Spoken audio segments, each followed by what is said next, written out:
नमस्कार, मी doctor Nitin Nikam, pain relief नस निसर्ग उपचार रुग्णालय सिल्लोड. आज आपल्याकडं एक आजी आहे.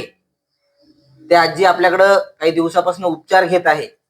त्या आजींना आता या आपल्या उपचारामध्ये आतापर्यंत केलेल्या उपचारामध्ये किती आराम झाला हे आपण आता आजीसोबत सविस्तर चर्चा करून जाणून घेऊ.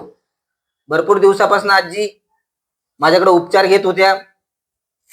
आता त्यांचा उपचार माझ्याकडे सध्या खूप कमी प्रमाणात चालू आहे. अधूनमधून भेटायला येतात, पण त्यांना आता किती आराम त्या उपचारामध्ये झाला आणि किती दिवसापूर्वी ते आपल्याकडे आले होते, काय काय त्यांना वेदना होत्या, जे काही सत्यता आहे ते आपण या चर्चेच्या संदर्भातून जाणून घेऊ.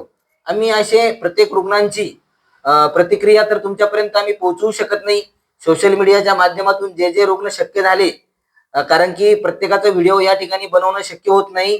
पण ज्या रुग्णांची खरोखरच मनापासून तळमळ असते की डॉक्टर साहेब तुम्ही आम्हाला खूप चांगलं केलं, आमचं खूप वेदना होत्या, आम्हाला त्या वेदनातून तुम्ही मुक्त केलं, अशा काही रुग्णांची आपण समाधानकारक प्रतिक्रिया सातत्याने घेऊन सोशल मीडियाच्या माध्यमातून आम्ही तुमच्यापर्यंत पोहोचवत असतो. अशीच आज एक आजीची प्रतिक्रिया काय आहे, आजींना किती आराम झाला हे आपण चर्चेच्या माध्यमातून जाणून घेऊ. नमस्कार. नमस्कार. नमस्कार. आई, तुमचं नाव सांगा ना अगोदर आम्हाला.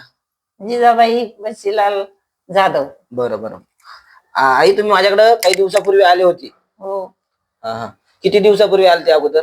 आता तरी 9-10 महिने झाले असतील तुमच्याकडे यायला. 9-10 महिने झाले. हो. बरं, तुम्हाला सुरुवातीला तुम्ही आले होते तेव्हा तुम्हाला काय त्रास होत होता बरं? म्हणजे कंबर दुखत होते, पाय दुखत होते, जेवण दुखत नव्हतं, पोटामध्ये समजा जेवण केलं किंवा खरे आल्यासारख्या होत होत्या. बरोबर. हो. त्याच्यावर समजा ते फरक पडला. आता मला समजा जेवण धकतय, वांत्या होत नाही, असं छातीमध्ये धडधड होत होती, कधी कधी असं एकदम चक्कर आल्यासारखे व्हायचे, जीव घाबरल्यासारखा होत होता. बरोबर. ते सुद्धा फरक पडला मला आता. बरं, तुम्हाला कमरेपासून काही पायात पण दुखत होतं का? हो, पाय दुखत होते ना, मग कंबर पाय दुखायचे ना. बरोबर. म्हणजे यांची कमरेमध्ये पण नस दबलेली होती. L4 L5 कंबर जे आहे, कमरेमधले जे मणके असतात तिथून खाली पायात उतरणार नसालाही दबाव बसत होता. त्याच्यामुळे त्यांना फार पेनफुल सिच्युएशन होती. अजून काही गुडघे वगैरे पण दुखायचे का? नाही, गुडघे नव्हते, फक्त नसा दुखायच्या. म्हणजे पाय जर लांबवले तर ते नसावर नस चढायची. बरोबर. त्याचा खूप त्रास व्हायचा. इतका असं त्रास व्हायचा की मला रडायला यायचं, लगेच त्रास व्हायचा, असं होत होतं. मग आता सरकडे आल्यापासून मग सगळा फरक पडला. बरोबर. हो. म्हणजे तुम्हाला आता बऱ्यापैकी आराम आहे. हो. बरोबर. मग आता तुम्हाला पहिल्यापेक्षा जे दुखत होतं त्याच्या आता तुम्हाला दुखत नाही काही जास्त? नाही, जास्त नाही. समजा आता 4% समजा 4 मधून 1% राहिला समजा. बरोबर.